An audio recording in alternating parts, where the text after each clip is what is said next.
మన రక్షకుడైన మన ప్రభు అయిన యేసుక్రీస్తు నామములో మీ అందరికీ కూడా హృదయపూర్వక శుభములు తెలియజేస్తా ఉన్నాను. దేవుని మహాకృపను బట్టి మరొక దినము చూసే ధన్యత దేవుడు తన కృప చేత మనకు అనుగ్రహించి మనల్ని సజీవులు లెక్కలు పెట్టిన దేవాతి దేవుడైన మన ప్రభు అయిన యేసుక్రీస్తుకు కృతజ్ఞతాస్తుతులు చెల్లిస్తా ఉన్నాను. ప్రియ దేవుని సంగమా, దేవుని ప్రజలరా, హృదయ కలము దేవుని యొక్క వాక్యము ధ్యానించుకుందాము. వాక్యము ధ్యానించే కంటే ముందు ఒక చిన్న మాట ప్రార్థన చేసుకుని దేవుని వాక్యంలోకి వెళ్దాము. పరిశుద్ధుడా దేవా, నీకు వందనములు, స్తోత్రములు ప్రభా. మా జీవితంలో మరొక హృదయ కాలము నీ కృప చేత మాకు అనుగ్రహించి మనల్ని సజీవులు లెక్కలు పెట్టిన దేవానికి వందనములు, స్తోత్రములు ప్రభా.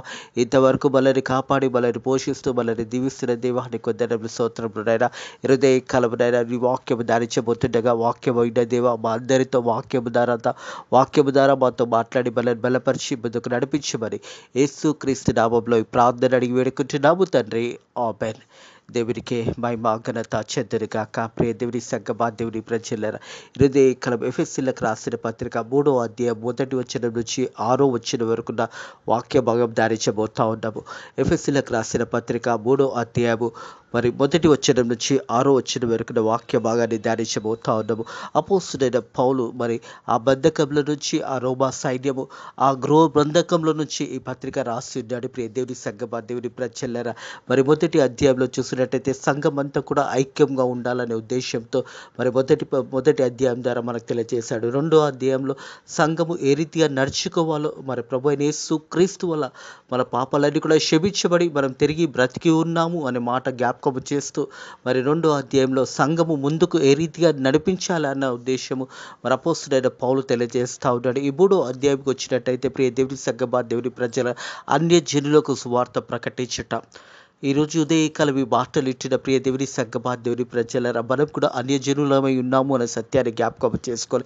మనకు కూడా సువార్త అందబడి ఉన్నది అనే సత్యాన్ని జ్ఞాపకం చేసుకోవాలని ప్రభు పేరట తెలియజేస్తా ఉన్నారు. మనం చూస్తున్నాము, పేతురు యూదులకు ప్రకటిస్తుండగా అపోస్తుడైన పౌలు అన్యజనుల దగ్గరకు వచ్చి సువార్త ప్రకటించడం ప్రారంభించున్నాడు. ప్రియ దేవుని సంగమా, దేవుని ప్రజల అపోస్తుడైన పౌలు ఎఫెసీ పత్రికలో చూసినట్టయితే ఎఫెసీ పత్రికనే కానీ, అలాగే ఫిలిప్పీయులకు పత్రికనే కానీ, కొలస్సీలకు రాసిన పత్రికనే కానీ, ఫిలమోనుకు రాసిన ఈ 4 పత్రికలు అపోస్తుడైన పౌలు రోమా సైన్యంలో బంధకంలో ఉండే 4 పత్రికలు రాసి ఉన్నాడు. మరొకసారి హృదయ కాలము ప్రియ దేవుని సంగమా, దేవుని ప్రజల అపోస్తుడైన పౌలు ఈ 3వ అధ్యాయం ద్వారా మనతో మాట్లాడుతున్న మాటలు శ్రద్ధగా విని మనం దేవుని వాక్యాన్ని అత్తుకొని జీవించాలన్నదే దేవుని యొక్క వాక్యం ఉద్దేశమైనదనే సత్యాన్ని జ్ఞాపకం చేసుకోవాలని ప్రభు పేరట తెలియజేస్తా ఉన్నాను. ఈతవు చేత అన్యజనుల నిత్యము క్రీస్తు యేసు యొక్క ఖైదీనైన పౌలు అని నేను ప్రార్థించుచున్నాను. ప్రియ దేవుని సంగమా, దేవుని ప్రజల అపోస్తుడైన పౌలు అన్యజనుల నిత్యము ప్రార్థన చేస్తూ ఉన్నాడు. అంటే సువార్త అందని ప్రజలు, యేసు ప్రభు అంటే ఎవరో తెలియని అలాంటి ప్రజలు ఈ హృదయ కాలపు ప్రియ దేవుని సంగమా, దేవుని ప్రజలారా, అన్యజనులలో మనం కూడా ఉన్నాము అనే సత్యాన్ని జ్ఞాపకము చేసుకోవాలని ప్రభు పేరట తెలియజేస్తూ ఉన్నాడు. ఆనాడు అపోస్తుడైన పౌలు అన్యజనుల నిమిత్తము వారి గురించి ప్రార్థన చేస్తూ ఉన్నాడు. వారి దగ్గరికి సువార్తని తీసుకువెళ్ళి వారందరికీ కూడా సువార్త ప్రకటించి ఉన్నాడని అపోస్తుడైన పౌలు తెలియజేస్తూ ఉన్నాడు. ప్రియ దేవుని సంగమా, దేవుని ప్రజలు, ఈతవు చేత అన్యజనుల నిత్యము క్రీస్తు యేసు యొక్క ఖైదీ అయిన పౌలు అని నేను ప్రార్థించుచున్నాను. అపోస్తుడైన పౌలు ఆ బంధకంలో బంధకంలో ఖైదీగా ఉంటూ అన్యజనుల నిత్యము ప్రార్థన చేస్తూ ఎఫెసీ సంఘానికి ఈ పత్రిక రాసి ఉన్నాడు.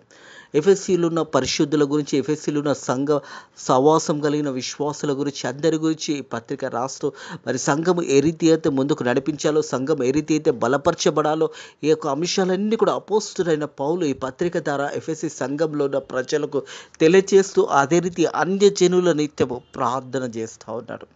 హృదయ కాలం ఎంతో మంది సువార్త అందరి ప్రజలు ఉన్నారు. ప్రియ దేవుని సంగమా, దేవుని ప్రజలరా, భారతదేశంలో ఎన్నో గ్రామాలు, ఎన్నో ప్రాంతాలలో యేసు ప్రభు తెలియని ఆ ప్రజల దగ్గరికి వెళ్ళి సువార్త ప్రకటించే వారిని బలపరిచే బిడ్డలుగా ఉండాలి మనం.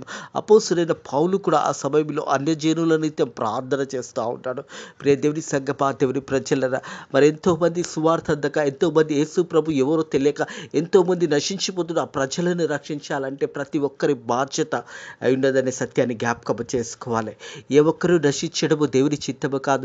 ఎంతోమంది ఎన్నో గ్రామాలలో, భారతదేశంలో ఎన్నో ప్రాంతాలలో సువార్త నేటికి కూడా అందని ప్రదేశాలు ఎన్నో ఉన్నాయి. అలాంటి ప్రదేశాలకు వెళ్ళే వారిని బలపరచాలి. అలాంటి ప్రదేశంలో వారు వెళ్తున్నప్పుడు వారి గురించి ప్రార్థన చేయాలి. మనం కూడా సేవకుల నిత్యం ప్రార్థన చేయాలి. అలాగే సేవకులు మరి దూర దూర ప్రాంతాలకు వెళ్తున్నప్పుడు వారు ప్రకటిస్తుండగా వారి నిత్యము ప్రార్థన చేయవలసిన సమయం ఆశూన్యమైనది అని సత్యాన్ని జ్ఞాపకం చేసుకోవాలని ప్రభు పేరట తెలియజేస్తా ఉన్నారు. ఈతో చేత అన్యజనుల నిత్యము క్రీస్తు యేసుకు ఖైదైన పౌలును నేను ప్రార్థించుచున్నాను. మీ కొరకు అనుగ్రహించబడిన దేవుని కృప విషయమై ఏర్పాటును గురించి మీరు వినున్నారు.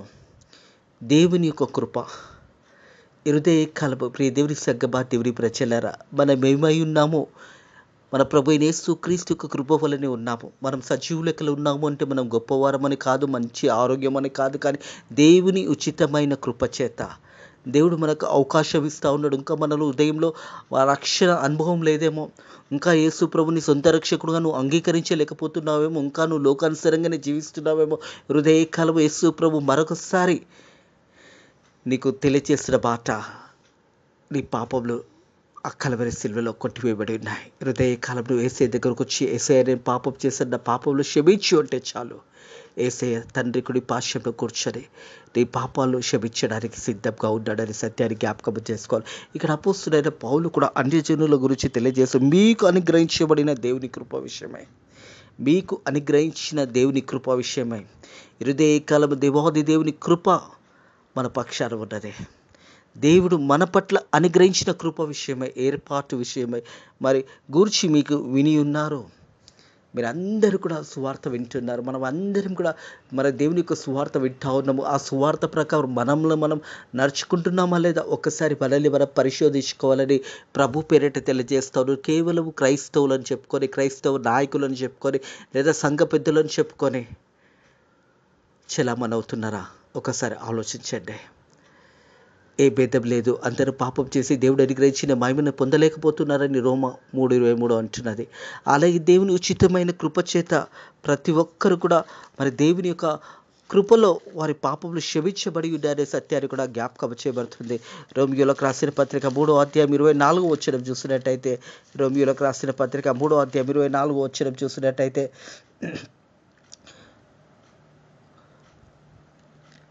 3:24 వచ్చింది. కాబట్టి నమ్మువారు ఆయన కృపచేతనే క్రీస్తు యేసులందు విమోచన ద్వారా ఉచితంగా నీతిమంతులుగా తీర్చబడి ఉన్నారు. ఉచితంగా దేవుని కృప వల్ల మనమందరం కూడా నీతిమంతులుగా తీర్చబడి ఉన్నాము. అది మన వల్ల కలిగినది కాదు, దేవుని ఉచితమైన కృపనే అనే సత్యాన్ని జ్ఞాపకం చేసుకోవాలని ప్రభు పేరట తెలియజేస్తా ఉన్నారు. ఎఫెసీయులకు రాసిన పత్రిక 2వ అధ్యాయం 6వ వచనం చూసారు. క్రీస్తునందు ఆయన మనకు చేసిన ఉపకారము ద్వారా అత్యధికమైన తన కృపా మహేశ్వరను బట్టి రాబోయే యుగంలో కనపరచబడు నిత్యము క్రీస్తు యేసునందు మనలో ఆయనతో కూడా లేపెను, పరలోకమందు ఆయనతో కూడా కూర్చోబెట్టెను. మీరు విశ్వాసం ద్వారా కృపచేతనే రక్షించబడితే ఇది మీ వల్ల కలిగినది కాదు, దేవుని వరమే. ఇది మన వల్ల కలిగినది కాదు, దేవుని వరమే. హృదయ కలపరం రక్షించబడి ఉన్నామంటే మన మంచితనము కాదు, మన గొప్పతనం కాదు, కేవలము దేవుని ఉచితమైన కృపచేత మనం రక్షించబడి ఉన్నాము. ఇది మన వల్ల కలిగినది కాదు, ఇది దేవుని వరమే.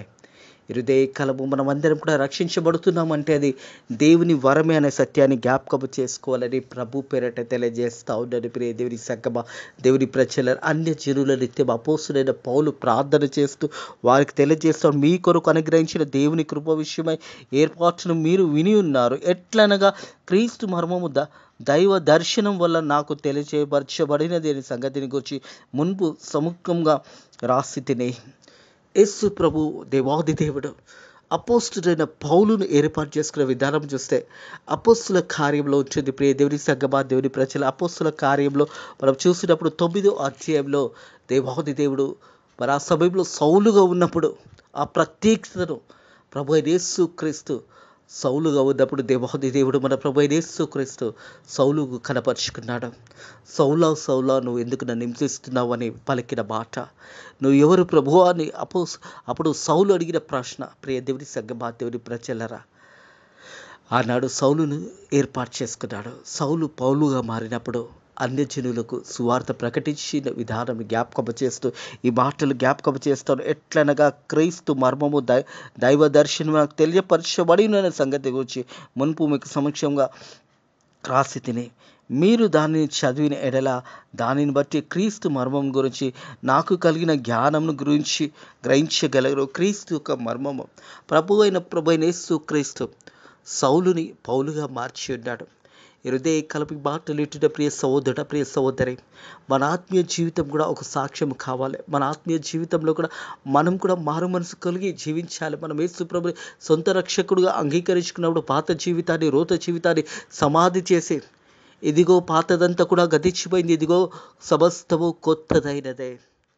అపోస్తలుడైన పౌలు తన సాక్ష్యంతో ఇక్కడ జ్ఞాపకం చేస్తూ ఉన్నాడు. ఎలాగ దేవాతి దేవుడు తనని ఏర్పాటు చేసుకున్న విషయాన్ని జ్ఞాపకం చేసుకుంటున్నాడు. మీరు దాన్ని చదివిన దానిని బట్టి ఆ క్రీస్తు మర్మం గురించి నాకు కలిగిన జ్ఞానం గురించి గ్రహించగలరు అనే మాట జ్ఞాపకం చేస్తూ ఉన్నాడు. హృదయకాలం దేవుని వాక్యము ద్వారా మన వాక్యాన్ని అనుసరించి వాక్యానుసరంగా జీవించినప్పుడు దేవాది దేవుడు మనతో కూడా మాట్లాడతాడు. ప్రియ దేవుని సంగమా, దేవుని ప్రచార వాక్యమైన దేవాది దేవుడు ప్రతి ఒక్కరితో మాట్లాడతాడు. ఎప్పుడు మనం ప్రార్థన చేయడం ప్రారంభిస్తాము, ఎప్పుడు మనం వాక్యం చదవడం ప్రారంభిస్తాము, ఉదయకాలంలో మొదటి సమయం దేవునికి మనం ఇచ్చినప్పుడు దేవాది దేవుడు మనతో మాట్లాడతాడు. సౌలుతో మాట్లాడాడు, పౌలుగా మార్చబడ్డాడు, దేవుని కొరకు నిలబడ్డాడు. అన్యజనులలో నిత్యము సువార్త ప్రకటించాడు.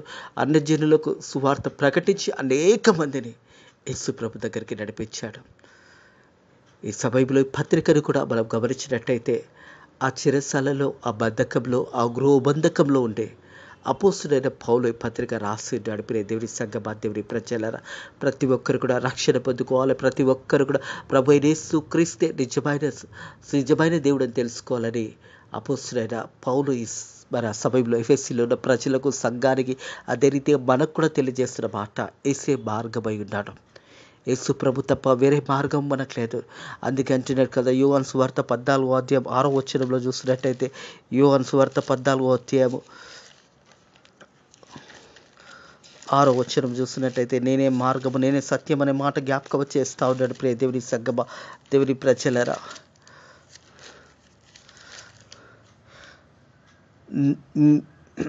యేసు నేనే మార్గము, సత్యము, జీవము, నా ద్వారా తప్ప ఎవరు కూడా తండ్రి యొద్దకు రాడు. యేసు ప్రభువే మార్గమై ఉన్నాడు. యేసు ప్రభువే జీవమై ఉన్నాడు. ఈరోజు సువార్త మనం వింటుండగా ఈ సువార్త ద్వారా మనం రక్షణ పొందుకొని యేసు ప్రభు కొరకు జీవితాలు కలిగి జీవించినప్పుడు మనం నిత్య పరలోక రాజ్యానికి వారసులమవుతామనే సత్యాన్ని జ్ఞాపకం చేసుకోవాలి. వాక్యము చదివినప్పుడు, ఆ వాక్యము వింటున్నప్పుడు, ఆ వాక్యము ఏ వాక్యమైన దేవుడు మనతో ఏమి మాట్లాడుతున్నాడో జాగ్రత్తగా గమనించాలి. ఇక్కడ అన్యజనుల నిత్యం అపోస్తుడైన పౌలు ప్రార్థన చేస్తూ ఉన్నాడు. మన కుటుంబంలో నిత్యం ప్రార్థన చేస్తున్నామా? మన చుట్టుపక్కల వారి గురించి ప్రార్థన చేస్తున్నామా? ఒకసారి మనల్ని మనం పరిశోధించుకోవాలి. మన ప్రార్థనలు ఎలా ఉన్నాయి? మనం ఎవరి గురించి ప్రార్థన చేస్తున్నాం? ఎంతసేపు మన గురించి, మన కుటుంబం గురించి ప్రార్థన చేస్తున్నాం? ప్రస్తుత కాలంలో మరి దేశ పరిస్థితులలో మరి సేవకులు ఎంతో కష్టంలో ఉంటుండగా సేవకుల పక్షాన ప్రార్థన చేస్తున్నావా? సంఘము పక్షాన ప్రార్థన చేస్తున్నావా? మన ప్రార్థనలు సంఘము పక్షాన, దేశ ప్రజల పక్షాన, ఎంతోమంది సువార్త అందకుండా నశించిపోతున్న అటు ప్రజల పక్షాన ప్రార్థన చేసే బిడ్డలుగా ఉండాలని ప్రభు పేరట తెలియజేస్తాను. తిరిగి ఎఫెసీ రాసిన పత్రిక వచ్చినట్టయితే, ప్రియ దేవుని సంగమా, దేవుని ప్రజల, రోమియోలకు రాసిన పత్రిక చూసాము. రోమియోలకు రాసిన పత్రిక 16వ అధ్యాయము, రోమియోలకు రాసిన పత్రిక 16వ అధ్యాయము 25-27 వచనంలో కలిసి ఉన్నాయి. సమస్తమైన అన్యజనుల విశ్వాసంకు విధేయులకు నట్టు ఆది నుండి రహస్యంగా ఉంచబడిన, ఇప్పుడు ప్రత్యక్షపరచబడిన మర్మము నిత్య దేవునిని ఆజ్ఞ ప్రకారము ప్రవక్తల లేఖనం ద్వారా వారికి తెలియజేయబడిన ఈ మర్మము అనుసరించి ఈ యొక్క సువార్త ప్రకారముగానే యేసుక్రీస్తునందు గురించి ప్రకటించిన ప్రకారంగాను మిమ్మును స్థిరపరచుటకు, శక్తిమంతుడవుటకు, అద్వితీయ జ్ఞానవంతుడైన దేవునికి యేసుక్రీస్తు ద్వారా నిరంతరము మహిమ కలుగును గాక. ఆమెన్. యేసుక్రీస్తు ప్రభుకు నిరంతరము మహిమ కలుగును గాక. ఆమెన్. ఈ సువార్త అన్యజనులకు ప్రకటించబడినప్పుడు ఆ సువార్త నమ్మిన వారికి రక్షణ పొందుతారు అనే సత్యాన్ని జ్ఞాపకం చేసుకోవాలని ప్రభు పేరట తెలియదు. ఆది నుండి రహస్యంగా ఉంచబడిన, ఇప్పుడు ప్రత్యక్షపరచబడిన మర్మము నిత్య దేవునికి ఆజ్ఞ ప్రకారము ప్రవక్తల ద్వారా లేఖనం ద్వారా వారికి తెలియజేయబడినది. ఈ మర్మము అనుసరించుచున్న నా సువార్త ప్రకారము కానీ యేసుక్రీస్తు గురించి ప్రకటన ప్రకారంగాను మిమ్మును స్థిరపరచుటకు శక్తిమంతుడుగా అద్వితీయ జ్ఞానవంతుడైన దేవునికి యేసుక్రీస్తు ద్వారా నిరంతరము మహిమ కలుగును గాక. ఆమేన్. నిరంతరము దేవునికే మహిమ ఘనత చెందును గాక.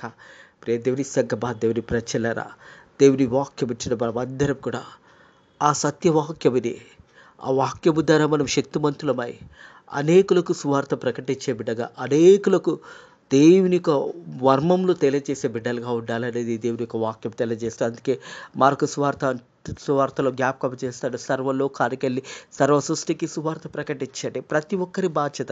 కేవలం సేవకులే కాదు, సేవకులే ప్రకటించాలని కాదు. ప్రియ దేవుని సంఘమా, దేవుని ప్రజల సువార్త అనేది ప్రతి ఒక్కరి బాధ్యత. మనం చూసినట్టయితే అపోస్తలుడైన పౌలు ఈ 3వ అధ్యాయంలో తెలియజేస్తున్న మాటలు, ఈ యొక్క అంశం గమనించినట్టయితే Paul the preacher of the gentiles. మరి పౌలు ఒక బోధకుడుగా తను తెలియజేసిన సువార్త వర్తమానము.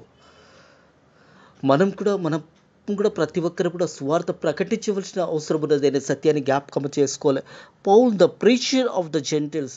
మరి అపోస్తలుడైన పౌలు సువార్తను ప్రకటిస్తూ ఉంటాడు.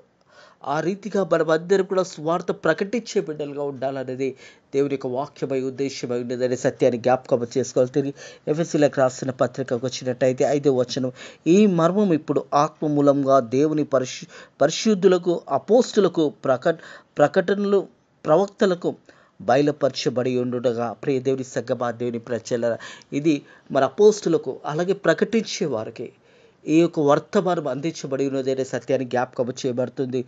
ఈ మర్మం ఇప్పుడు ఆత్మ మూలంగా దేవుని పరిశుద్ధులకు అపోస్తులకు ప్రవక్తలకు బయలుపరచబడి ఉండినట్టుగా పూర్వకాలమందు మనుషులకు తెలియపరచబడలేదు.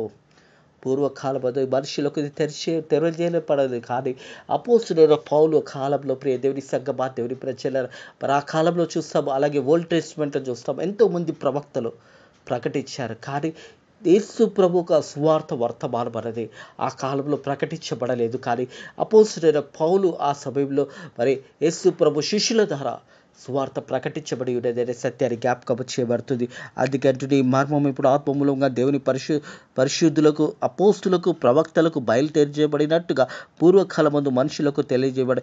ఈ మర్మము ఏమనగా, అన్యజనులకు సువార్త వల్ల క్రీస్తు యేసునందు యూదులతో పాటు సమవారసులుగా ఒక శరీరమందులు సాటి అవయములు వాగ్దానం పోలి ఉన్నారు అన్నది. ప్రియ దేవుని సంగమా, దేవుని ప్రజలారా, మరి యూదులకే కాదు అన్యజనులకు కూడా సువార్త ప్రకటించబడింది. యూదులతో పాటు అన్యజనులు కూడా సమానంగా సువార్త ప్రకటించబడి ఉండేది. ప్రియ దేవుని సంగమా, దేవుని ప్రజలారా, దేవాది దేవుడు లోకం ఎంతో ప్రేమించి ఆయన ప్రియకుమారుడైన ప్రభు అయిన యేసుక్రీస్తుని ఈ లోకానికి పంపించున్నాడని సత్యాన్ని జ్ఞాపకం చేసుకోవాలి. మనం చూసినట్టయితే యోహాను సువార్త 3వ అధ్యాయము 16వ వచనం చూసినట్టయితే, యోహాను సువార్త 3వ అధ్యాయము 16వ వచనం చూసినట్టయితే, దేవుడు లోకంను ఎంతో ప్రేమించెను కాగా ఆయన అద్వితీయ కుమారునిగా పుట్టినవాడని విశ్వసించి ప్రతి వాడు నశింపక నిత్య జీవం పొందుటకు ఆయనను అనుగ్రహించిన. ప్రతి వారు రక్షణ పొందుకోవడానికి, ఏ ఒక్కరు కూడా రక్షించడము దేవుని చిత్తము కాదు. ప్రియ దేవుని సంగమా, దేవుని ప్రజల దేవుడు లోకంలో ఎంతో ప్రేమించెను కాగా ఆయన తన అద్వితీయ కుమారునిగా పుట్టినవానందు విశ్వసించి ప్రతివాడు నశింపక నిత్య జీవం పొందుటకు ఆయనను అనుగ్రహించెను. ఎఫెసీయులకు రాసిన పత్రిక 3వ అధ్యాయం 6వ వచనం, ఈ మర్మం ఏమనగా అన్యజనులకు సువార్త వల్ల క్రీస్తు యేసునందు యూదులతో పాటు సమవారసులుగా ఒక్క శరీరమందు సాటి అవయవంలో వాగ్దానంలో పోలిన వారై ఉన్నారన్నదే. అందరికీ సువార్త ప్రకటించబడిందే. ఆనాడు యూదులకే సువార్త ప్రకటించబడుతుండగా అపోస్తలుడైన పౌలు అన్యజనులకు సువార్త ప్రకటిస్తూ మరి అందరికీ ఒకే సువార్త. ఈరోజు ప్రపంచమంతా కూడా ఒకే సువార్త. యేసే మార్గమై ఉన్నాడు, యేసే జీవమై ఉన్నాడు, యేసు ప్రభువే మరి ప్రతి మానవుని యొక్క పాపము క్షమించి ఉన్నాడు. యేసు ప్రభు తప్ప వేరే మార్గము లేదు, యేసు ప్రభువే మార్గమై ఉన్నాడు అనే సత్యాన్ని జ్ఞాపకం చేయబడుతుంది. ప్రియ దేవుని సంగమా, దేవుని ప్రజలారా, ఆనాడు అన్ని జనులకు సువార్త ప్రకటిస్తూ మరి యూదులకు సమానంగా ఏక శరీరంగా ప్రతి ఒక్కరికి మరి అవయవంలోకి ఏ రీతి అయితే సువార్త అనేది ప్రకటించబడిందో ప్రతి ఒక్క మనిషికి మరి సమానులుగా సువార్త ప్రకటించబడి ఉన్నది అనే సత్యాన్ని జ్ఞాపకం క్రీస్తు యేసునందు యూదులతో పాటు సమవారసులుగా ఒక్క శరీరమందు సాటి అయిన అవయములుగా వాగ్దానంలో పోలిన వారై ఉన్నారన్నది ప్రియ దేవుని సంగమా, దేవుని ప్రజల ప్రతి ఒక్కరికి కూడా సువార్త ప్రకటించబడుతుంది. ఈరోజు మనం ఈ సువార్త వింటున్నాము. ఈరోజు మనము ఈ యొక్క వాక్యం వింటున్నామంటే మనం కూడా అన్యజనులమై ఉన్నాము అనే సత్యాన్ని జ్ఞాపకం చేసుకోవాలి. మనందరికీ కూడా సువార్త అనేది అందబడి ఉన్నది. యేసు ప్రభు మహాకృప బట్టి మనమందరం కూడా రక్షించబడి ఉన్నాము. మనమందరం కూడా దేవుని ప్రజలమై ఉన్నాము. మనందరినీ కూడా ప్రభు యేసు క్రీస్తు తన సరక్తాన్నిచ్చి మనల్ని కొన్నాడు అనే సత్యాన్ని జ్ఞాపకం చేసుకోవాలి. మనమందరం కూడా విలువబెట్టి కొనబడి ఉన్నారు. మనము సొత్తు కాదు. దేవుడు మనకు అనుగ్రహించిన శరీరంతో దేవునిని మహిమపరిచి, దేవుని గణపరిచి, దేవుని బిడ్డలుగా జీవించాలన్నది దేవుని యొక్క వాక్య ఉద్దేశము. వాక్యం మనమందరం కూడా దేవుని యొక్క వాక్యము ద్వారా మనం బలపరచబడి, ఇతరులను బలపరిచి, ఇతరులకు సహాయం చేస్తూ, మరి ఎక్కడైతే సువార్త అందబడలేదో ఆ ప్రాంతాల్లో సువార్త ప్రకటిస్తున్న బిడ్డల గురించి ప్రార్థన చేయండి. భారతదేశంలో ఇంకా ఎన్నో ప్రాంతాలు, ఎన్నో గ్రామాలు, ఎన్నో ప్రాంతాలలో ఇంకా యేసు ప్రభు తెలియని ప్రజలు నేటి కూడా ఉన్నారు అంటే ఈ 2024 సంవత్సరంలో కూడా ఇంకా అలాంటి ప్రజలు ఉన్నారంటే ఒకవేళ వెళ్ళలేకపోతున్నారేమో, వెళుతున్న వారిని మనం పంపలేకపోతున్నామేమో. ఒకసారి మనల్ని మనం పరిశోధించుకొని వాక్యాన్ని బలపరుస్తూ, అనేకులను బలపరుస్తూ సేవకుల గురించి ప్రార్థన చేయండి. మరి గ్రామంలో సేవ చేసిన సేవకుల గురించి, సేవకురాల గురించి, సువార్థికుల గురించి ప్రార్థన చేయండి. మీ ప్రార్థన ద్వారా దేవుడు వారిని బలపరుస్తాడు. ఇంకా అనేక ప్రాంతాలకు నడిపించి, మరి ఎక్కడైతే యేసు ప్రభు తెలియని ప్రాంతాలు ఉన్నాయో ఆ ప్రాంతాల్లో కూడా సువార్త ప్రకటించబడును గాక. అక్కడున్న ప్రజలు కూడా రక్షించబడును గాక. అక్కడున్న ప్రజలు కూడా నిజమైన ప్రభు అయిన యేసు క్రీస్తే తెలుసుకున్నారు గాక. అట్టి కృప దేవుడు అనుగ్రహించును గాక. ఆమేన్. ప్రార్థన చేసుకుందాము. పరిశుద్ధుడా దేవాని కొందరములు స్తోత్రములు నైనా హృదయ కాలము నైనా ఎఫెసీయులకు రాసిన పత్రిక తండ్రి ప్రభా 3వ అధ్యాయం 1వ వచనం నుంచి 6వ వచనం వరకు నైనా మరి అపోస్తుడైన పౌలు ఆ గృహ బంధకంలో నుంచి నైనా ప్రభా మరి ఎఫెసీలో ఉన్న ప్రజల గురించి ఆ రీతిగా మా అందరితో కూడా నీ వాక్యం ద్వారా మాతో మాట్లాడి మనల్ని బలపరిచినందుకు నీ కృతజ్ఞతాస్తుతులు చెల్లిస్తున్నాను తండ్రి ప్రభా. అలాగే తండ్రి ఫేత్ మినిస్ట్రీస్ని దీవించండి, ఆశీర్వదించండి. అలాగే తండ్రి సంఘాలను దీవించండి, సంఘాలను బలపరచండి. సేవకులను దీవించండి, సేవకురాలను బలపరచండి. అలాగే తండ్రి ప్రభా సేవ చేస్తున్న స్వార్థికులను, అలాగే వాక్యం చేస్తున్న మిషనరీస్ని, అలాగే తండ్రి ప్రభా భారతదేశాన్ని అంతటి కూడా దీవించి ఆశీర్వదించండి. ఈరోజు ఎంతట్లో కూడా మంచి వాతావరణాన్ని నీ కృప చేత మాకు అనుగ్రహించి మనల్ని బలపరచమని నజరుడైన యేసుక్రీస్తు నామములో ఈ ప్రార్థనని వేడుకుంటున్నాము తండ్రి. ఆమేన్. మన ప్రభు అయిన యేసుక్రీస్తు యొక్క కృప, సమాధానము, నెమ్మది ఇప్పుడు ఎల్లప్పుడూ సదాకాలము మీకును మీ గృహాలలో ఉన్న బిడ్డలకు కూడా తోడై నీడయుడును గాక. ఆమేన్.